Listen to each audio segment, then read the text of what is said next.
Muy buenas, buenas. Bienvenidos todos a EduAction, su podcast de educación a todo nivel. Hoy, pues tenemos un gran invitado. Es ex gobernador del estado Carabobo en Venezuela y gran motivador hoy en día. Tenemos a Enrique Fernando Sala Romer. Bienvenido. ¿Cómo estás? Gracias, Carlos. Es un honor estar en tu programa y sobre todo vinculado a la academia. Me parece extraordinario el poder participar en tu programa. Pues, como ya sabes, aquí tratamos es educación relacionado con todo lo que hacemos a diario. Entonces, por supuesto, la pregunta pertinente es, ¿qué estamos haciendo en el día de hoy? ¿Qué estamos haciendo en la vida diaria? Bueno, la vida diaria debe comenzar con que cada uno de nosotros tiene que tener un rumbo, una meta, un objetivo. Cuando el ser humano no tiene una meta, no tiene dirección y está perdido. Y quizás eso es lo que ha motivado el que le dé un viraje a la actividad que realicé durante tantos años, aun cuando tiene cierta vinculación. He querido darle dirección a mi vida hacia el campo de la motivación, hacia el campo de ayudar a tanta gente que no encuentra cómo crecer internamente para lograr alcanzar resultados, el, el crecer internamente para ir construyendo lo que pareciera ser una palabra en el aire, pero la felicidad es un sentimiento interno. Y en la medida en que tú te sientas que estás creciendo, en esa misma medida tú vas construyendo tu felicidad. Y a eso me estoy dedicando, a que el mundo tenga cada día más líderes y que esos líderes puedan, en lugar de hacer crecer los problemas, aportar soluciones. En la medida que el mundo tenga más personas que asuman la responsabilidad de resolver situaciones, en esa medida podemos vivir en un mundo mejor. Y a eso me estoy dedicando hoy. Qué bueno. O sea, siempre te has dedicado al tema de ayudar. Eso es algo, la verdad, muy valioso, es increíble. No todo el mundo hace eso. Antes era a nivel comunitario, a nivel de una población un poco mayor, pero ahora es a nivel individual, a nivel particular.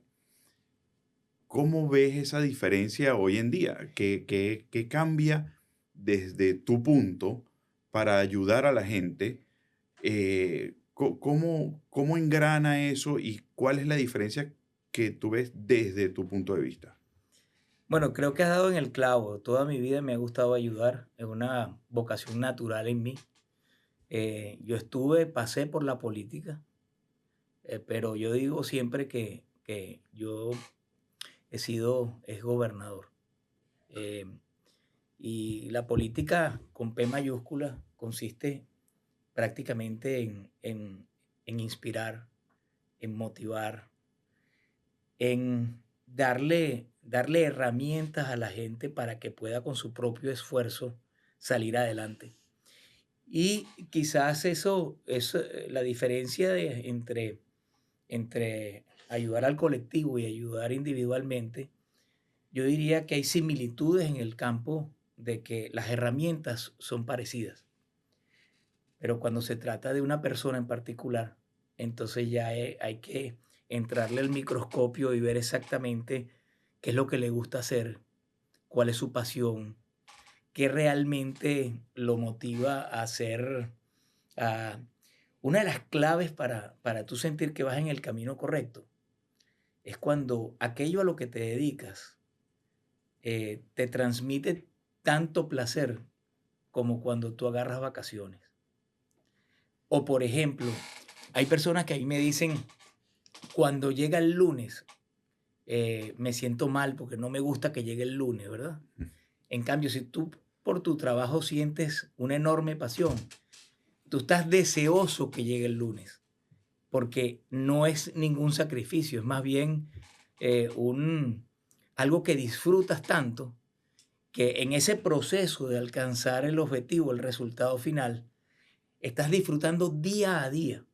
incluso la gente que logra, que logra sentir pasión hacia lo que quiere, cuando hay alguna falla, algo que no está funcionando como debe ser, incluso la adversidad la disfruta, porque sabe que es parte del camino para alcanzar lo que quiere. Entonces creo que la diferencia entre ayudar al colectivo y, y a la persona individual, en el fondo es algo parecido. Uno se adapta a la persona y otro se adapta al colectivo. Pero es interesante. O sea, ver cómo desde lo individual se va al crecimiento de una población. No solamente es interesante, sino que es satisfactorio oír que hay gente que ayuda y que quiere que la gente salga adelante también. Muchas veces vemos en casos alrededor del mundo muy egoístas y por ese egoísmo llegamos a confrontaciones y a no entendernos muchas veces. Pero el ayudarnos, el ver cómo podemos ayudar al otro, cómo podemos sacar lo mejor del otro, es increíble. Y diste un ejemplo muy, muy clave, que es el disfrute de lo que hacemos. Y muchas veces no nos damos cuenta de que disfrutamos o no lo que hacemos. Simplemente caemos en una rueda donde lo hacemos, lo que hacemos, por costumbre, por inercia, porque mi papá me dijo que hiciera esto, porque mi mamá me dijo que hiciera esto, porque mi entorno me llevó a esto, pero no me doy cuenta si lo disfruto o no. Y es muy importante ver eso. También, como decías, que también es importante ver que las adversidades me ayudan al crecimiento. Y de esa manera, no solamente yo voy a disfrutar y yo voy a ser un poco más feliz, no sé si llamarlo de esa manera, voy a disfrutar lo que hago pero voy a transmitir eso a mi entorno familiar, a mis amistades, etcétera, etcétera. ¿Cómo crees tú que lo podamos aplicar a la educación formal, a la academia, ya que has estado en los dos ámbitos, tanto comunitario en la parte gubernamental como en la parte individual? No sé si te ha tocado trabajar con alguien en específico del tema académico, pero ¿cómo podemos transmitirlo para regar esa motivación? Oye, ese planteamiento que me estás haciendo toca tantos temas, porque, porque fíjate, estás tocando el tema de la inteligencia emocional, que tiene que ver con la empatía y las habilidades sociales. Eso cuando se trata de entrar en contacto con los demás. Pero previo a entrar en contacto con los demás para desarrollar más empatía y habilidad social, tienes primero que encontrarte a ti mismo. Y hay dos factores importantísimos en la inteligencia emocional y uno es la autoconciencia, que es darte cuenta de cuáles son tus fortalezas, cuáles son tus debilidades, cómo se comportan tus emociones cuando sientes alguna duda, cuando sientes algún miedo. Una vez que te conoces, entonces, ¿cómo regulas eso? Entonces, ¿cómo trabajas tu persona? ¿Cómo influyes en ti mismo para luego pasar a ser buen oyente de aquellos que te están hablando, que te están diciendo cosas? ¿Cómo generas empatía? ¿Cómo te pones en los zapatos del otro para que el otro sienta que para ti es importante lo que te está contando? Y al final las habilidades sociales. La habilidad social es cómo tú todo esto lo empleas para direccionarlo para el logro de determinados objetivos.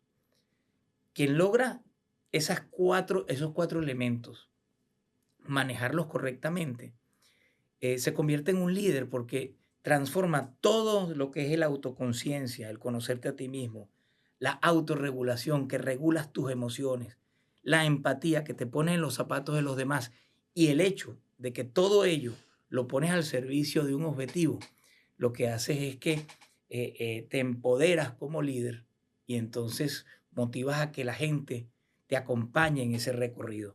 Pero bueno, cuando un líder tiene un objetivo, fue el primero quizás que tuvo el sueño para lograr un objetivo, ¿verdad? Pero cuando se encuentra con otro y se lo empieza a comentar y ese otro se motiva, le compra la idea, le compra el sueño. Pero para que esa persona te ayude y se ayuden y trabajen en equipo, es fundamental que esa persona convierta esa idea como propia. Y entonces allí te va acompañando y va sumando a uno y a otro y a otro. Y ese es el arte de liderar a un pueblo, por ejemplo, o liderar en una compañía, en una organización. Más importante, hoy por hoy, es la inteligencia emocional que tenga un determinado gerente o un determinado gobernante que el coeficiente intelectual que tenga. Más importante es actuar inteligentemente y en armonía con el equipo para empujar que el que tú tengas una inteligencia tan grande, que tengas conocimientos técnicos impresionantes, porque los conocimientos técnicos quizás te ayudan, pero para poder trabajar en equipo la inteligencia emocional juega un rol determinante. Entonces tocaste ese. Luego tocaste el tema de la importancia de la fuerza de voluntad.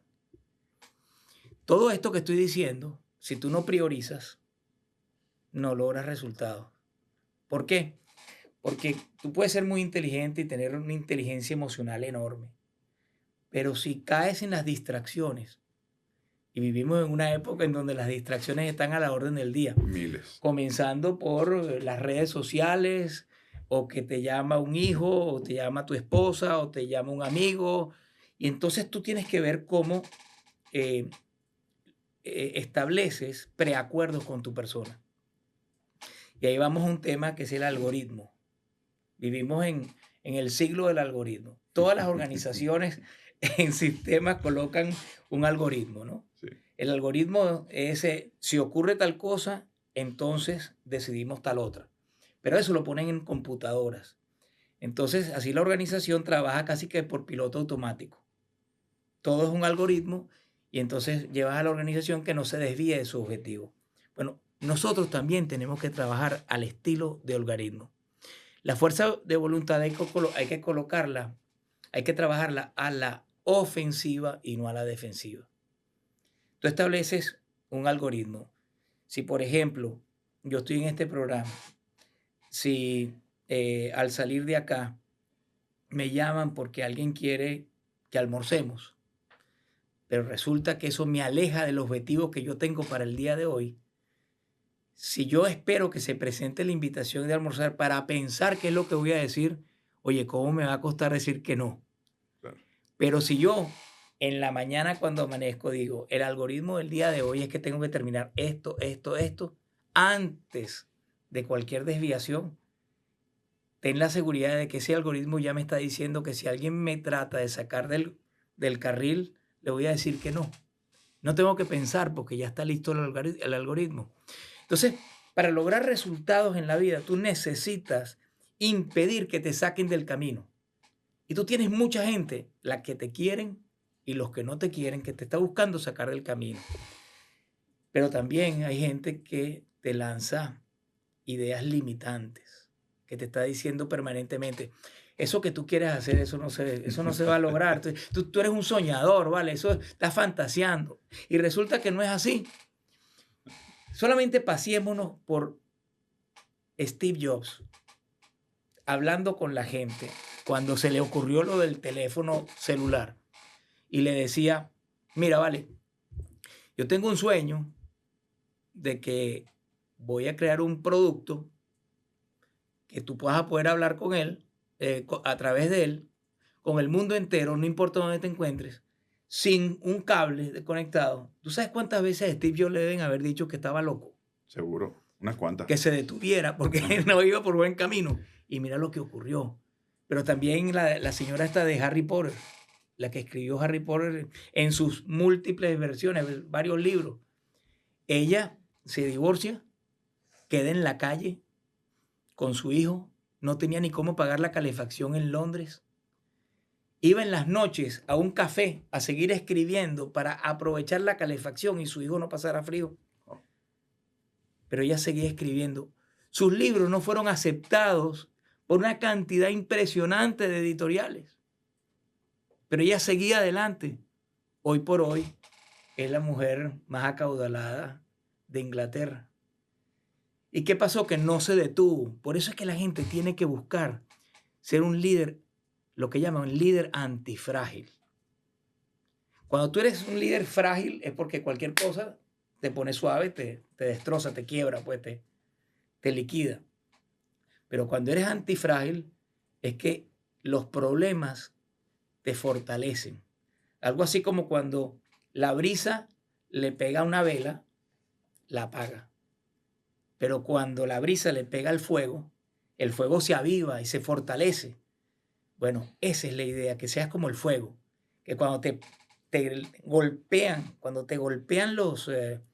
la brisa, los problemas, la adversidad, más bien eso te motive a seguir adelante, que es lo que hablabas al principio, que los problemas son parte del camino y que hay que disfrutarlos.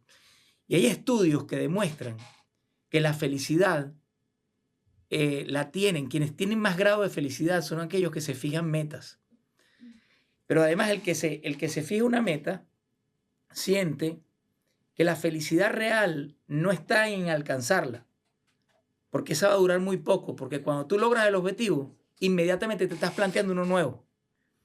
Entonces tienes que buscar que el proceso sea disfrutado enormemente. Pero ¿qué ocurre? Que tú no puedes inventar un proceso sin una meta. Entonces por ello tienes que tener una meta para disfrutar entonces el proceso. Ahora en el campo de la academia sí puedo decirte algo, que fue creo que la última pregunta que me dijiste. Discúlpame, No, pero empecé a mí se me hubiera olvidado la segunda. Tú tienes muy buena memoria. Tranquilo. No, es que estoy pensando en dos conceptos, ¿no? Nosotros teníamos durante toda la vida, pertenecemos a esa generación y generaciones atrás también crecieron con ese sistema y era que tú estudiabas una carrera y te dedicabas el resto de tus días a ello. Entonces, yo diría que ese es el gran dilema que tiene la academia hoy en día. ¿Cómo evoluciona sin cambiar su sentido, pero adaptarse a los nuevos tiempos? Porque ¿qué ocurre en estos tiempos? En estos tiempos que está avanzando la tecnología a una velocidad impresionante, si tú estudias una carrera, cuando te gradúas, lo que estudiaste ya está obsoleto. Ya está obsoleto. Y también hay una universidad que yo quiero decirle universidad porque hay áreas de mi vida que yo he podido crecer en formación gracias a una universidad que se llama YouTube. Y hay una universidad que aquel que no pueda o considera que no tiene tiempo de ir a una universidad o cualquier cosa, pero que quiera y tenga hambre de aprender, mira, lo tienes al alcance de una computadora. Ahí, Naval Ravikant es un hindú empresario, pero que luego de haber apoyado muchas iniciativas, él se ha dedicado a impartir sabiduría y consejos en su vida. Y él tiene, síganlo en las redes sociales, Naval Ravikant. Y él señala que hoy en día tú debes dividir tu tiempo de a 4 años. Dice que nunca como ahora tú puedes llegar al pico, a la cima de cualquier especialización, pero que eso va a demorar 4 años y luego debes buscar otra profesión u otra dedicación. Él dice, dedica 6 meses a 1 año a especializarte en un tema. Trabaja 3 años más en él si tu objetivo es ser el mejor, excelente, que debería ser, y luego de 3 años ve pensando a ver hacia dónde vas a evolucionar. Porque la educación es tan dinámica hoy en día que quizás quería aprovechar esa pregunta sobre la academia, que ese reto de la academia es demasiado importante porque nunca como ahora existe más gente, incluso gente que ni siquiera estudió bachillerato, ni tuvo esa oportunidad, o no ha querido, o lo que sea, pero nunca como ahora la gente quiere tomar cursos a distancia. Y creo que el futuro de la universidad tiene que ir hacia allá, que no sean carreras para toda la vida, sino carreras en donde terminas una y luego al tiempo tienes que especializarte para entonces poder seguir evolucionando junto con la tecnología. Hay algo muy importante en eso porque yo soy muy crítico de los sistemas de educación en cualquier país, ¿no? En cualquier parte. Y definitivamente algo que tenemos que buscar en la academia es que se involucre más al estudiante con la vida real, con el trabajo, con lo que realmente se dedica el estudiante. No al ejemplo utópico en cada uno de los libros que están escritos, que todo el mundo compra, de estas editoriales muy conocidas en las universidades, que le ponen a uno un ejemplo después de un tema, que tal empresa de estas muy grandes conocidas tiene 5 millones de dólares para promocionar un producto. Eso no es la realidad de todo el mundo. La realidad es que quizás tengas 5.000 dólares, 2.000 dólares para promocionar algo en una empresa pequeña. ¿Cómo hacemos con eso? ¿Cómo le sacamos el mayor provecho? Y con lo que decías, utilizar la tecnología. Hay que actualizarnos en la academia. Si nosotros hoy en día trabajamos con el teléfono que inventó Steve Jobs, si nosotros revisamos nuestros correos hoy en día, podemos pasar un día completo fuera de una oficina y estamos trabajando, porque al mismo tiempo nos estamos promocionando haciendo un video que lo publicamos por Instagram o por YouTube o cualquier red social. Y además podemos pagar cosas a través del teléfono. Podemos hacer tantas cosas de trabajo diario por un teléfono. ¿Por qué tenemos que en la academia formal, en los colegios, en las universidades, por qué castigar a nuestros alumnos al querer usar esa tecnología? Se supone que tenemos que educar para el trabajo del futuro. Y el trabajo del presente es usando esa tecnología. Y al mismo tiempo estamos castigando a nuestros estudiantes por usar esa tecnología o querer usarlo. Cuando además de eso, en muchos casos, ya en los colegios hoy en día, ya ellos son nativos de esa misma tecnología. Somos nosotros los que hemos aprendido a usarla y la usamos. Y ahí lo que tú decías va muy bien, me parece, además de introducir esa motivación y ese uso de, digamos, del ser en el profesor, que es el guía en el aula, que es quien a los estudiantes, bien sea de un colegio o de una universidad, pues los motiva, los guía y tienen que enseñarlos a aprender, no enseñarlos solamente de la materia. Entonces, me parece un tema increíble para tratar y unir lo que es esa motivación, lo que es el liderazgo del que hablabas, la academia y el ser, la persona. Es crear ese conjunto y a través de eso ir unificando esos, digamos, esas habilidades personales con los conocimientos. Y eso es algo muy importante que hay que llevar al terreno hoy en día en la academia. ¿Cómo? A ver, la pregunta se me hace difícil porque al mismo tiempo me emociona hablar de esto, pero ¿cómo crees que ha cambiado eso de antes, de cuando nosotros estábamos en colegio, a cómo lo ves ahora como motivador y como padre. Bueno, mis hijos son chiquitos. Eh, Tienen 8 años y 11 años. Sin embargo, quiero decirte que en nuestra época de estudiantes y hacia atrás, eh, más importante, era demasiado importante apalancarte con capital. Necesitabas un capitalista que te pusiera los fondos para entonces poder avanzar. Digo esto porque hablaste de los ejemplos que colocan en las universidades, en donde ponen ejemplos de grandes corporaciones que invierten millones para promover un determinado producto. Pero resulta que los tiempos han cambiado.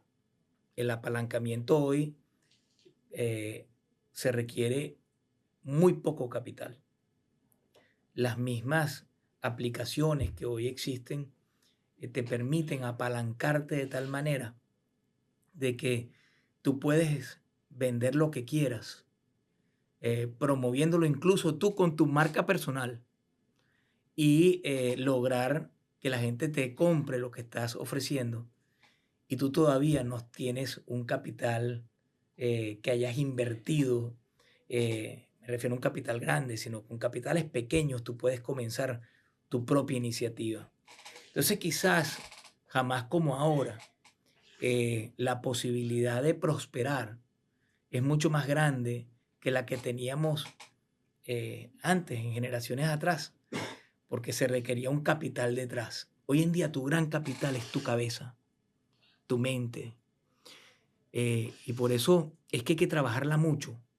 Hay que buscar la manera de cómo hacer que encuentres tu razón de ser, tu propósito en esta vida. Y ese propósito enlazarlo con la tecnología disponible.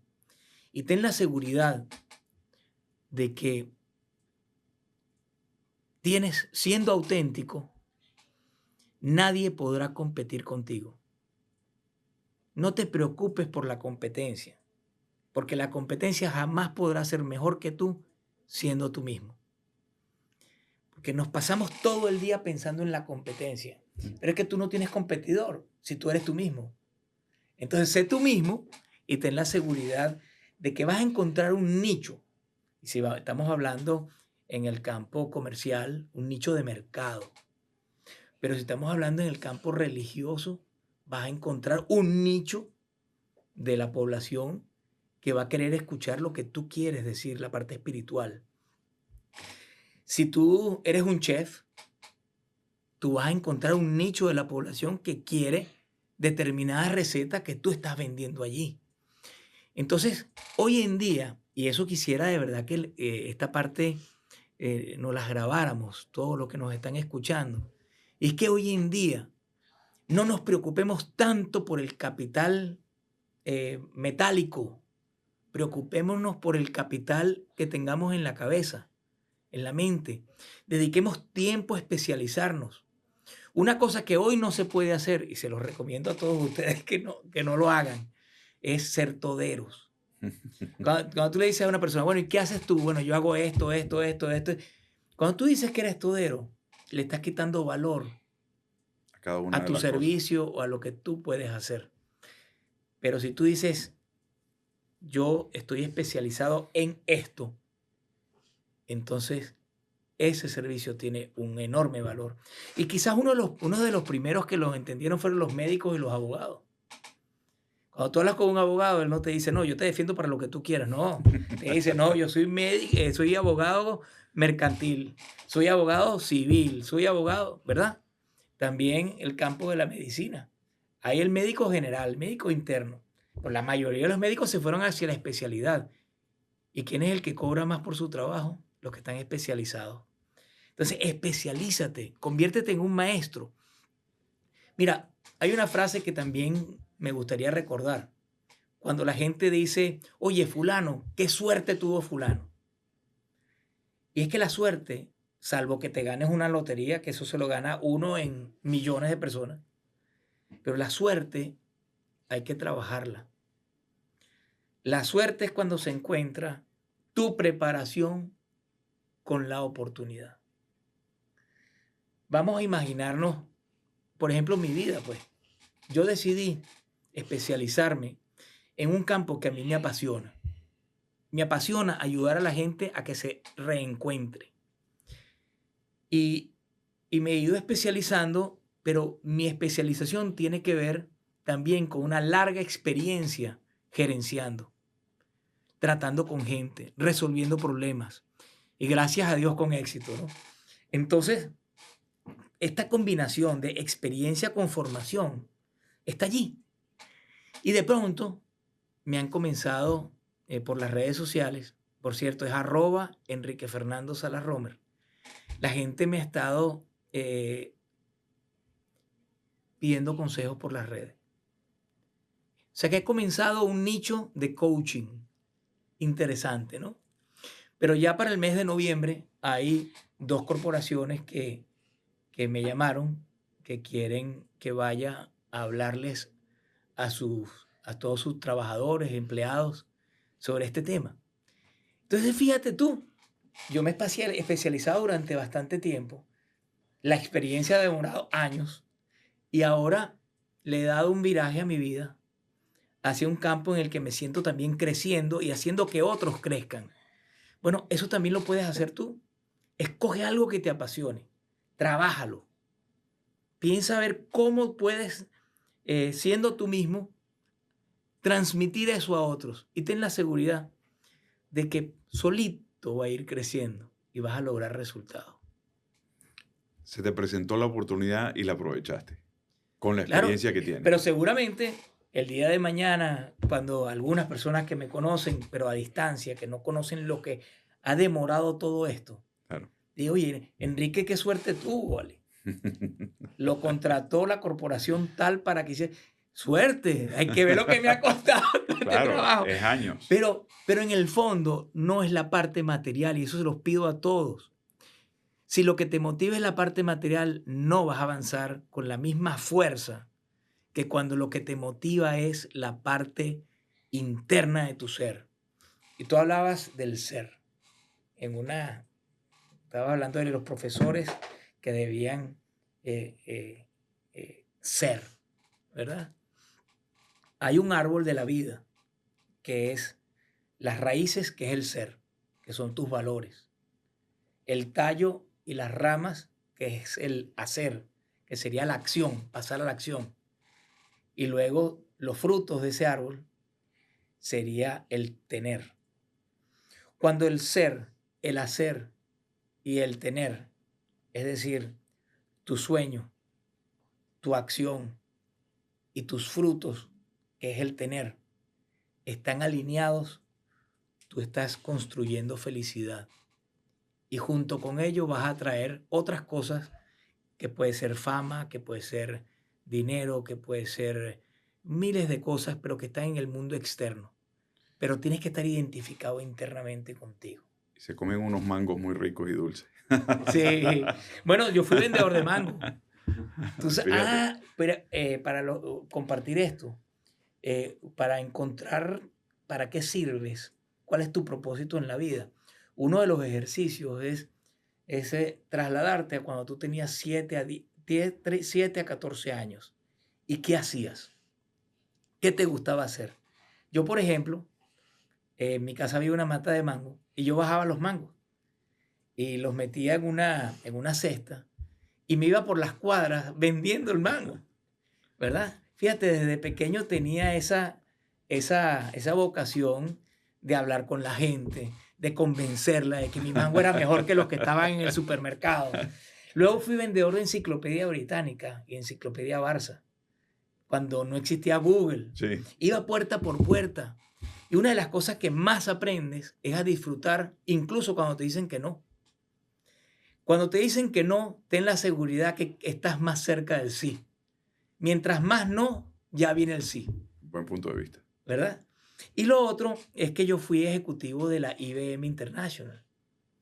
Y tuve que darle un viraje a mi vida cuando de pronto tuve un sueño de que me veía, no sé por qué, pero me veía gobernador de un estado, mi estado natal, Carabobo. Y tardé 6 años trabajando, caminando todo el estado, y de pronto todo ese trabajo estalló en que pude ser electo la primera vez y luego me reeligieron 4 veces. Oh, Entonces, bueno, fue una enorme satisfacción entrar por la puerta grande y gracias a Dios haber salido por la puerta grande y seguirle sirviendo a mi estado, a mis coterráneos y hoy en día a través de las redes a todo aquel que viva en donde viva. Estamos de alguna manera en contacto. recuérdanos dónde te pueden conseguir en las redes, a través de qué nombre en las redes, para saber un poco Sí, más de lo claro. que estás haciendo y cómo nos puedes ayudar. Sí. Enrique Fernando Salas Romer, tanto en Instagram como en Facebook, como en YouTube. Y en X, que antes era El el ex Twitter, Twitter. es @HF Salas Romer. Y ahí estoy a la orden para lo que quieran. Me pueden escribir un mensaje directo. Pero de verdad que, Carlos, ha sido realmente una entrevista que he disfrutado. Gracias. Enrique Fernando Salas Romer, gracias amigos por estar aquí con nosotros. Este podcast es gracias al Grupo Humboldt con sus instituciones como Universidad Alejandro de Humboldt, Instituto Universitario de Nuevas Profesiones, Colegio El Ángel, New Professions Technical Institute y Humboldt International University. Gracias a todos y nos vemos en una próxima oportunidad.